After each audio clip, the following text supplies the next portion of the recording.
नमस्कार, स्वागत है आप सभी का। समीक्षा अधिकारी सहायक समीक्षा अधिकारी हिंदी मॉक टेस्ट सीरीज में आज इस 7वां वीडियो है, जिसमें हम लोग विगत वर्षों में पूछे गए सामान्य हिंदी के प्रश्नों को सॉल्व करेंगे और उसकी पूरी व्याख्या सहित हल देखेंगे। दोस्तों, काफ़ी दिन से चैनल पर गतिविधियां बहुत ही कम हैं। आप सभी लोग जानते हैं कि बहुत कठिन समय चल रहा है और हम में से लगभग सभी, चाहे वो प्रत्यक्ष रूप से चाहे परोक्ष रूप से, किसी न किसी तरह से इस महामारी से प्रभावित हुए हैं। और मैं उम्मीद करता हूं कि आप सभी लोग स्वस्थ होंगे, इसलिए अपना बहुत बहुत ध्यान रखिए और इस कठिन समय में जितना अधिक हो सके बचाव के साथ और पूरी सावधानी के साथ रहिए और अपनी स्टडीज़ को भी जारी रखिए। तो चलिए शुरुआत करते हैं। आज का पहला प्रश्न देखते हैं। आज का पहला प्रश्न है, टकसाल का तत्सम रूप इसमें से कौन सा है? 4 ऑप्शन आपके सामने दिए हुए हैं। टंकसाला, टंकसाल, टकसाल या टकसाला। तो बहुत ही क्लोज ऑप्शन है, लगभग एक जैसे ही सभी ऑप्शन हैं और इसमें से आपको सही उत्तर चुनना है। तो इसका सही उत्तर क्या होगा? इसका सही उत्तर होगा ए ऑप्शन, टंकसाला। टकसाल शब्द का जो सही तत्सम रूप है वो है टंकसाला। अगला प्रश्न देखते हैं। पर्ण, पर्ण शब्द का तद्भव शब्द क्या है? पर्ण एक तत्सम शब्द है, तो इसमें से इसका तद्भव रूप क्या हो जाएगा? पत्र, पर्ण, पन्ना या पत्रा। चारों ऑप्शन में से आपको एक ऑप्शन, सही ऑप्शन का चुनाव करना है। तो इसमें से सही उत्तर क्या हो जाएगा? ए ऑप्शन इसमें सही हो जाएगा। पत्र जो है वो एक तत्सम शब्द है और इसका तद्भव क्या शब्द है? पत्र। चलिए अगले शब्द की तरफ बढ़ते हैं। ये हमारा है तिक्त। तिक्त शब्द का तद्भव रूप क्या होगा? यानी तिक्त अपने आप में एक तत्सम शब्द है और इसका तद्भव रूप हमको देखना है। तो चारों ऑप्शन आपके सामने हैं। तीता, तीखा, तिक्ता या तीखन। तो तिक्त शब्द का तद्भव शब्द इसमें से क्या हो जाएगा? तीता। ये ऑप्शन बिल्कुल सही होगा। तो तिक्त का तीता हो जाएगा। और इसके अलावा तीखा शब्द एक दिया हुआ है आपको कंफ्यूज करने के लिए, जो इससे मिलता जुलता है। और तीखा एक तद्भव शब्द है और इसका अगर तत्सम आपसे पूछा जाएगा तो वो होगा तीक्ष्ण। अगला प्रश्न देखते हैं। हल्दी शब्द का इसमें से तत्सम रूप कौन सा है? तो हल्दी शब्द का तत्सम रूप आपको देखना है। हरिद्रिका, हरिद्रा, हरिद्रा और हलिद्रा। लगभग एक जैसे चारों ऑप्शन दिए हैं, इसलिए थोड़ा सा चुनाव आपके लिए निश्चित रूप से कठिन है। तो इसमें आपको सही उत्तर कौन सा सही उत्तर देना है और सही उत्तर इसका होगा सी ऑप्शन, हरिद्रा। हरिद्रा हल्दी का एक तत्सम रूप शब्द है। अगला प्रश्न देखेंगे। करपर। तो करपर का तद्भव रूप क्या है? यानी इनके अनुसार करपर क्या है? एक तत्सम शब्द है और इसका आपको तद्भव रूप इसमें से चुनना है। चारों ऑप्शन आपके सामने हैं। ये प्रश्न आया था। कपूर, कपड़ा, करकट और खप्पर।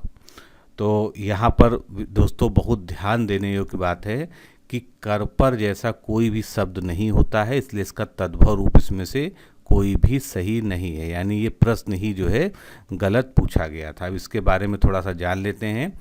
करपर का अर्थ क्या होता है? अगर करपर को देखा जाए तो करपर का अर्थ कपाल या खोपड़ी होती है और कोई भी विकल्प इसमें से सत्य नहीं था, जो चारों विकल्प दिए थे। अब कपूर की बात कर लेते हैं। कपूर एक तद्भव शब्द है, इसका तत्सम क्या हो जाएगा? कर्पूर हो जाएगा। इसी तरह से केकड़ा का करकट हो जाएगा। कपड़ा तद्भव शब्द है, इसका करपट हो जाएगा। खपड़ा या खप्पर का तत्सम शब्द क्या हो जाएगा? खरपर हो जाएगा। अगला प्रश्न देखेंगे। व्योम का पर्यायवाची शब्द इसमें से कौन सा नहीं है? तो व्योम का आपको सामान्य अर्थ तो पता ही है कि व्योम का सामान्य अर्थ क्या होता है? आकाश होता है। तो व्योम का इसमें से एक पर्यायवाची शब्द कौन सा नहीं है, ये आपको चुनना है। तो अगर आप आकाश के पर्यायवाची याद करेंगे तो अंतरिक्ष, अंबर और नभ, 3 तो आपको निश्चित रूप से याद आ जाएंगे। पीयूष शब्द इसमें से आकाश या व्योम का पर्यायवाची शब्द नहीं है। तो पीयूष किसका होता है? पीयूष अमृत का पर्यायवाची शब्द है। अमृत के अन्य पर्यायवाची शब्द कौन से हो जाएंगे? सुधा, पीयूष, अमीय, सोम, सुरभोग जीवनोदक, अमी, मधु, दिव्य पदार्थ। तो अब बात करते हैं अंतरिक्ष की या जो है व्योम की। तो अंतरिक्ष, अंबर, नभ, अनंत, गगन, व्योम, ये सभी जो है पर्यायवाची शब्द हैं। जंगल का पर्यायवाची शब्द इसमें से कौन सा है? प्रमोद, विश्रांति, कांतार या दिव।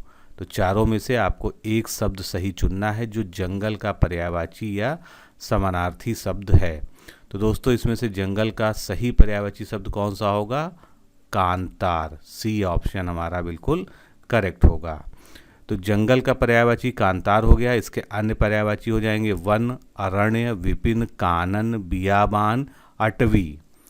बाकी जितने भी ऑप्शन थे उन पे गौर कर लेते हैं। प्रमोद, प्रमोद का जो है समानार्थी शब्द कौन से हो जाएंगे? आह्लाद, उल्लास, प्रसन्नता, हर्ष, मोद, मस्ती। विश्रांति के पर्यायवाची शब्द, विश्रांति का जो है सामान्य अर्थ होता है आराम, चैन, सुख। तो इसका जो है विलोम क्या हो जाएगा? श्रांति या क्लांति हो जाएगा। दिव, दिव का मतलब होता है दिन। तो इसके पर्यायवाची हो जाएंगे दिन, दिवस, वाशर, समय, तिथि, काल, सदा, आहन, वार, प्रमाण, याम। ये सभी जो है इसके पर्यायवाची या समानार्थी शब्द हो जाएंगे। अगला शब्द आ गया फिर जो व्योम से ही संबंधित है। व्योम यानी आकाश। तो व्योम का पर्यायवाची शब्द इसमें से कौन सा है? अब आपके लिए ये प्रश्न आसान है क्योंकि अभी आपने इसी तरह का जो है प्रश्न सॉल्व किया है। तो इसका सही उत्तर क्या हो जाएगा? अंबर। अंबर जो है व्योम या अंतरिक्ष का पर्यायवाची शब्द है। अंबर, गगन, आकाश, नभ, अब्र, दिव, अनंत, ये सभी जो है व्योम शब्द के पर्यायवाची शब्द हैं। अगला प्रश्न, निम्नलिखित में से कौन सा शब्द आभूषण का पर्यायवाची नहीं है? जैसे ही नहीं दिया हो प्रश्न में तुरंत उसको अंडरलाइन कर लें और उसके अकॉर्डिंग ही अपने उत्तर के बारे में विकल्प सोचें। तो इसमें से आभूषण का पर्यायवाची कौन सा नहीं है? चारों ऑप्शन पढ़िए। टूम, मंडन, भूषण और विभूति। इसमें से आभूषण का जो पर्यायवाची नहीं है वो है डी ऑप्शन, विभूति। विभूति जो है आभूषण का पर्यायवाची शब्द नहीं है। आभूषण के पर्यायवाची शब्द होते हैं आभरण, टूम, मंडन, भूषण, गहना, जेवर इत्यादि। जबकि विभूति शब्द जो है ये द्रव्य या धन या वैभव का पर्यायवाची शब्द है। अगला प्रश्न आपके सामने है, बगीचा का पर्यायवाची शब्द इसमें से कौन सा है? तो इसमें से बगीचा का पर्यायवाची शब्द कौन सा है? चारों ऑप्शन देख लीजिए। निर्जन, व्यजन, आराम और कल्पसार। यहाँ पर थोड़ा सा आप लोग कंफ्यूज होते हैं आखिरी के दो ऑप्शंस में, तो बिल्कुल सही उत्तर जान लीजिए इसका। इसका सही उत्तर है बागीचा का पर्यायवाची शब्द है आराम। सी ऑप्शन सही है। कल्पसाल इसका जो है उत्तर नहीं होगा। तो बागीचा का पर्यायवाची शब्द आराम हो गया। अब इससे मिलते जुलते और शब्द देख ले। उपवन, बाग, बगीचा, उद्यान, वाटिका, फुलवारी, गुलशन। अब आती है बात जो है कल्पशाल की। तो कल्पशाल जो है कल्प वृक्ष का पर्यायवाची शब्द है। इसके अन्य पर्यायवाची कौन से हो जाएंगे? देववृक्ष, सुरतरु, पारिजात, कल्पतरु, कल्पशाल, कल्पद्रुम, मंदार और हरिचंदन। अगला प्रश्न, शुद्ध वर्तनी वाला शब्द है। इनमें से एक जो है शब्द की वर्तनी शुद्ध है। इसको हमको यहाँ पर ईर्ष्या, ईर्ष्या सभी जो है लिखने का प्रयास किया गया है। तो इसमें से सही वर्तनी कौन सी होगी? दोस्तों डी ऑप्शन बिल्कुल स्पष्ट रूप से आप देख सकते हैं कि सही है। कोई भी इसमें डाउट आपको नहीं होना चाहिए। तो डी ऑप्शन जो है इसका करेक्ट होगा। अगला प्रश्न देखते हैं, निम्न में से शुद्ध वर्तनी वाला शब्द कौन सा है? जो चारों शब्द को पढ़िए। उपलक्ष्य, कुशासन, प्रशंसा और दीपिका। तो इनमें से सही वर्तनी कौन सी हो जाएगी? ध्यान से बिल्कुल देखिए, चारों में जो है काफ़ी मिलते जुलते क्लोज ऑप्शन देने का प्रयास किया गया है। तो इसमें से सही ऑप्शन हो जाएगा आपका प्रशंसा। सी ऑप्शन यहाँ पर करेक्ट है। बाकी सभी की वर्तनी अशुद्ध है। कैसे अशुद्ध है इसको देखते हैं। उपलक्ष्य की जगह सही शब्द क्या होता है? उपलक्ष्य होता है। कुशासन की जगह जो है सही शब्द जो है कुशासन होता है। और दीपिका का जो है सही शब्द दीपिका होता है। यहाँ पर जो है प्रश्न में सा ये वाला दिया हुआ था, गलती से टाइप हो गया है। तो कुशासन जो है हमेशा इस तरह से सही लिखा जाएगा। अगला प्रश्न देखेंगे, 4 वाक्य दिए हैं, अब इसमें से एक शुद्ध वाक्य जो आपको चिन्हित करना है, यानी वही आपका सही उत्तर है। तो चारों वाक्यों को अगर ध्यान से आप पढ़ेंगे तो पहला वाक्य क्या है, शोक है कि आपने मेरे पत्रों का कोई उत्तर नहीं दिया। गलत है, क्योंकि यहाँ पर शोक शब्द जो है इसके लिए प्रयोग करना उचित नहीं होगा। दुख है कि आपने मेरे पत्र का उत्तर नहीं दिया, ये भी जो है बहुत ज़्यादा करेक्ट शब्द नहीं है दुख यहाँ पर। क्षोभ है कि आपने मेरे पत्र का सही उत्तर नहीं दिया, ये भी जो है उपयुक्त नहीं है। यहाँ पर खेद शब्द जो है सबसे सही होगा कि खेद है कि आपने मेरे पत्रों का कोई उत्तर नहीं दिया। तो डी ऑप्शन इस तरह से हमारा बिल्कुल सही होगा। चलिए अगले प्रश्न की ओर बढ़ते हैं। निम्न में से कौन सा शब्द शुद्ध है? चारों शब्दों में से एक शब्द ही शुद्ध है, वो कौन सा है? भस्म गलत लिखा हुआ है, फाल्गुन गलत लिखा हुआ है, मृण्मय गलत लिखा हुआ है, भीष्म भीष्म बिल्कुल सही लिखा हुआ है वर्तनी की शुद्ध से। तो भस्म सही कैसे लिखा जाता है? ये जो है भस्म बिल्कुल सही है। फाल्गुन की जगह फाल्गुन होता है, ना कि यहाँ पर अड़ा होता है। और मृण्मय जो है मृण्मय की जगह मृण्मय शब्द जो है बिल्कुल सही होता है। अगला प्रश्न, निम्नलिखित में से एक वाक्य त्रुटिपूर्ण है, वो कौन सा वाक्य है? चारों वाक्यों को ध्यान से पढ़िए, आप उत्तर तक पहुंच जाएंगे। व्यापारी ने 5 कुंतल कोयला खरीदा, बिल्कुल सही दिया हुआ है। मोती सीप में पलता है, ये भी ठीक है। वह सकुशल घर पहुंच गया, ये भी ठीक है। निरपराधी निरपराधी शब्द ही अपने आप में गलत है, क्योंकि इस तरह का कोई शब्द नहीं होता। इसकी जगह सही शब्द क्या होता है? निरपराध होता है। तो ए ऑप्शन जो है निश्चित रूप से गलत है। निरपराधी को सजा नहीं देनी चाहिए, ये त्रुटिपूर्ण है। निरपराधी के स्थान पर यहाँ पर क्या प्रयोग होना चाहिए था? निरपराध, तब जाके वो वाक्य जो है शुद्ध हो जाता। अगला प्रश्न, अपना मंतव्य साधने वाला, इस एक वाक्यांश के लिए जो है एक शब्द इसमें से आपको चुनना है। अपना मंतव्य यानी जो अपने हित में जो है कार्य करता हो, तो वो उसके लिए जो है एक शब्द क्या हो जाएगा? परमार्थी, धर्मार्थी, स्वार्थी या सत्यार्थी। तो सही उत्तर क्या होगा मित्रों? सी ऑप्शन इसका करेक्ट होगा। स्वार्थी शब्द जो है यहाँ पर बिल्कुल सही है। तो अपना मंतव्य साधने वाला स्वार्थी होता है। अगले प्रश्न पर बढ़ते हैं। जिसके सिर पर चंद्र हो, उसके लिए एक उपयुक्त शब्द इसमें से हमको चुनना है। तो जिसके सिर पर चंद्र हो उसको हम क्या कहेंगे? चंद्रशेखर। बी ऑप्शन यहाँ पर बिल्कुल करेक्ट है। तो जिसके सिर पर चंद्र हो, चंद्रशेखर। जो चक्र को धारण करता हो, चक्रधर, जो भगवान विष्णु के लिए उपमा दी जाती है। हिलोरे उत्पन्न करने वाला, विलोडक। जो लोक या संसार में ना हो, लोकोत्तर। जो 2 दिशाओं के बीच का कोना होता है उसे विदिश या विदिक कहते हैं। अगला प्रश्न, जिसका दमन किया गया हो, जिसका दमन किया गया हो उसके लिए एक शब्द इसमें से कौन सा है? चारों ऑप्शन पढ़िए। दमित, दमनीय, दयनीय या दमनशील। तो इसमें से सही उत्तर क्या हो जाएगा? ए ऑप्शन हमारा करेक्ट हो जाएगा। दमित, जिसका दमन किया गया हो उसे हम दमित कहेंगे। जो दबाया जा सके उसे दमनीय कहेंगे। जो दया करने योग्य हो उसको दयनीय कहेंगे। और दमन करने वाला जो होता है उसको दमनशील कहेंगे। अगला प्रश्न, निम्नलिखित वाक्य खंडों में से एक के लिए प्रयुक्त होने वाला शब्द है स्वयं सेवक। यानी स्वयं सेवक जो शब्द है इसके लिए इसमें से सही वाक्यांश हमको चुनना है। तो सबकी सेवा करने वाला, स्वयं की सेवा करने वाला, अपनी इच्छा से दूसरों की सेवा करने वाला, यही सबसे उपयुक्त ऑप्शन है। सी ऑप्शन यहाँ पर बिल्कुल करेक्ट होगा।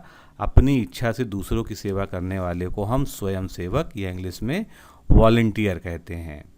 एक और यहाँ पर दिया हुआ वाक्यांश, बिना वेतन के काम करने वाला, उसके लिए एक शब्द क्या होगा? अवैतनिक। अगला प्रश्न देखते हैं। पश्चिम दिशा और उत्तर दिशा के बीच का जो मध्यस्थ कोण होता है उसको क्या कहते हैं? ये जितने भी कोण हैं ये आपको पता होने चाहिए। इस तरह के प्रश्न जो है बार बार एग्जाम में पूछे जाते हैं। तो पश्चिम और उत्तर दिशा के बीच का जो कोण होता है उसको हम वायव्य कोण कहते हैं। सी ऑप्शन यहाँ पर सही है। पश्चिम और उत्तर के बीच मध्यस्थ कोण जो है वायव्य होता है। इसी तरह से पूरब और उत्तर के मध्य जो कोण होता है उसको हम ईशान कोण कहते हैं। पूरब और दक्षिण के जो मध्यस्थ कोण होता है उसको हम आग्नेय कोण कहते हैं। अगला प्रश्न, अग्रज का विलोम शब्द इसमें से क्या है? तो आसान प्रश्न है निश्चित रूप से। जो है अग्रज मतलब आगे जन्म लेने वाला यानी बड़ा भाई, तो इसका विलोम क्या हो जाएगा? अनुज। सी ऑप्शन यहाँ पर सही हो जाएगा। बाकी विकल्प देख लेते हैं। अक्षत का विलोम छत हो जाएगा, अतुल का तुल हो जाएगा और अटल का ढुलमुल या डावाडोल हो जाएगा। अगला प्रश्न, अधिकृत शब्द का विलोम शब्द इसमें से कौन सा है? तो अधिकृत का विलोम शब्द इसमें से कौन सा हो जाएगा? अब यहाँ पर दो जो है आपको निश्चित रूप से ए और बी में से ही चुनना है, इतना आप जानते हैं। लेकिन यहाँ पर जो है मामला क्या है, वर्तनी शुद्धि का भी है। अनाधिकृत या अनधिकृत, इसमें से कौन सा शब्द जो है वर्तनी की दृष्टि से सही है? और जो सही है वही जो है इस प्रश्न का सही उत्तर है। तो इसमें सही उत्तर क्या है? B option.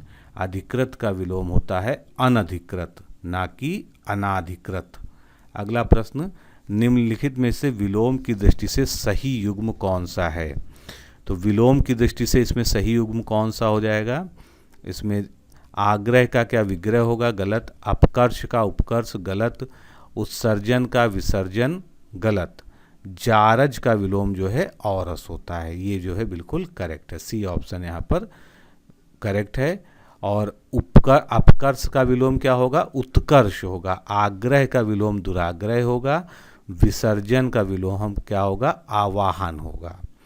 अगला प्रश्न, निम्नलिखित में से विलोम शब्दों की दृष्टि से एक युग्म गलत है, वो युग्म कौन सा है ये हमको देखना है। तो मौन का मुखर होता है, बिल्कुल सही, कोई डाउट नहीं है। शानदार का विलोम सर्वनाक होता है। बर्बर का विलोम सभ्य होता है। लेकिन अनुचर का विलोम परिचर नहीं होता है, ये जो है डी गलत है। अनुचर और परिचर जो है आपस में क्या है? समानार्थी शब्द हैं, ना कि विलोम। प्रत्यक्ष शब्द का विलोम क्या होगा? आसान प्रश्न है। प्रत्यक्ष मतलब जो सामने हो, और उसका उल्टा क्या हो जाएगा? परोक्ष, जो आपके सामने ना हो। बी ऑप्शन यहाँ पर करेक्ट होगा।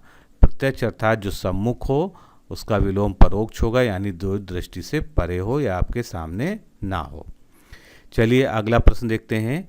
निम्नलिखित में से विशेष एवं विशेषण की दृष्टि से एक युग्म गलत है, उसको हमको चुनना है। यानी विशेष और विशेषण का युग्म है ये। तो इसमें से गलत युग्म हमको चुनना है। क्रोध का जो है विशेषण क्रुद्ध, ठीक है। आसक्ति का आसक्त, बिल्कुल ठीक है। आकर्षण का जो है विशेषण आकृष्ट, बिल्कुल ठीक है। लेकिन ईर्ष्या का उपेक्षा जो है ये गलत है। तो ईर्ष्या का उपेक्षा इसमें गलत है, क्योंकि दोनों ही क्या है? संज्ञा है, यानी विशेष्य हैं। और इनका विशेष क्या विशेषण रूप क्या होगा? ईर्ष्या का ईर्ष्यालु होगा। और अगर उपेक्षा की बात करें तो उसका विशेषण क्या हो जाएगा? उपेक्षित हो जाएगा। अगला प्रश्न 27 नंबर, सुगंधित कस्तूरी के लोभी शिकारी राजस्थानी हिरणों का अवैध शिकार करते हैं। अब ये एक लंबा चौड़ा आपको वाक्य दे दिया गया है, इसमें आपको बताना है कि इसमें कितने विशेषण हैं और कितने विशेष हैं। तो चलिए देखते हैं इसमें कितने विशेषण हैं। सबसे पहले हम विशेषण को चिन्हित करते हैं। तो विशेषण हमारा क्या हो जाएगा? एक तो हमारा हो गया सुगंधित, एक हो गया, ठीक है। उसके बाद जो है लोभी हमारा क्या हो गया? विशेषण हो गया, तो ये हो गया दूसरा। तीसरा हमारा राजस्थान से बना विशेषण राजस्थानी, यानी तीसरा नंबर ये हो गया। और उसके बाद जो है अवैध, ये जो है चौथा विशेषण हो गया। तो चार तो विशेषण हो गए। अब बढ़ते हैं अपने जो है विशेष की तरफ। तो विशेष क्या हो जाएगा? कस्तूरी, ये पहला विशेष्य हो गया। उसके बाद शिकारी दूसरा विशेष्य हो गया। हिरणों का जो है शिकार करते हैं, ये भी जो है तीसरा विशेष्य हो गया। और चौथा विशेष्य हो गया हमारा जो है शिकार। तो इस तरह से दोस्तों हमारा सही उत्तर क्या हो जाएगा? हमारा सही उत्तर होगा जो है 4 विशेषण और 4 विशेष। सी ऑप्शन यहाँ पर करेक्ट है। अगला प्रश्न, सुधामयी वात्सल्यमयी तू प्रेममयी है, इस वाक्य में विशेष्य कौन सा है? तो इसमें सारे शब्दों को अगर हम ध्यान दें, सुधामयी, वात्सल्यमयी और प्रेममयी, ये तीनों आपके लिए ABC ऑप्शन में दिए हुए हैं। तो यहाँ पर ध्यान देने योग्य बात है कि इसमें से ये तीनों ही क्या हैं? विशेषण हैं। इसमें से कोई भी विशेष्य नहीं है। तो डी ऑप्शन हमारा करेक्ट होगा। और इसमें जो है केवल एक विशेष्य था तू, जो है आपके विकल्प में नहीं दिया गया था। अगला प्रश्न, निम्नलिखित में से विशेष्य पद क्या है? अब इसमें से एक विशेष्य पद है, बाकी जो है सारे विशेषण हैं। कालिमा, महिमा, मधुरिमा, उमा, तो इसमें से विशेष्य क्या हो जाएगा? उमा। ए ऑप्शन यहाँ पर करेक्ट है। तो उमा जो है ये देवी पार्वती का एक नाम है, एक संज्ञा है, इसलिए विशेष्य है। कालिमा विशेषण शब्द है संस्कृत का, इसका अर्थ होता है अंधेरा, कलंक या लांछन। मधुरिमा संस्कृत का विशेषण शब्द है जिसका अर्थ है मधुरता तथा सौंदर्य। महिमा का अर्थ है प्रताप, बड़ाई या प्रभाव, और इसकी संस्कृत क्या होगा? महिमन होगा। चलिए अगला प्रश्न देखते हैं। निम्नलिखित में से कौन सा शब्द विशेषण है? अब इसमें से हमको विशेषण शब्द चुनना है जो विशेषण हो। तो यहाँ पर चारों ऑप्शन को पहले ध्यान से पढ़िए आप जो है। सुंदरता, कवि, विद्वान और भलाई, इसमें से विशेषण शब्द कौन सा हो जाएगा? तो इसमें से विशेषण है विद्वान। ध्यान रहे कहीं कहीं पर जो है विद्वान विशेष के रूप में भी प्रयोग होता है, लेकिन वो विशेष परिस्थितियां होती हैं, वो वाक्य के अनुरूप होता है। लेकिन जब इस तरह से आपको केवल ऑप्शन में से चुनना हो तो विद्वान हमेशा जो है विशेषण ही होगा। तो प्रस्तुत विकल्पों में से विद्वान शब्द विशेषण है, इसका शाब्दिक अर्थ क्या होता है? तत्वज्ञ या पंडित। विकल्प के अन्य शब्द जो है, सुंदरता की अगर बात करें तो ये क्या है? एक भाववाची संज्ञा या भाववाचक संज्ञा है और उसका विशेषण सुंदर होता है। इसी तरह से कवि क्या है? एक जातिवाचक संज्ञा है। भलाई क्या है? एक भाववाचक संज्ञा है और उसका विशेषण क्या होता है? भला होता है। तो दोस्तों इस तरह से हमने आज जो है 30 प्रश्नों को, जो प्रीवियस ईयर क्वेश्चंस हैं, उसको सॉल्व किया। और अब हमारा प्रयास है कि इस सीरीज को हम रेगुलर जो है लेके आपके सामने चलें, जिससे कि जल्दी से जल्दी आपके प्रीवियस ईयर क्वेश्चन समाप्त हो जाएं। उसके बाद जो है बाकी क्वेश्चंस की भी आपको प्रैक्टिस कराई जा सके। तो मित्रों आज के लिए इतना ही। नमस्कार, धन्यवाद।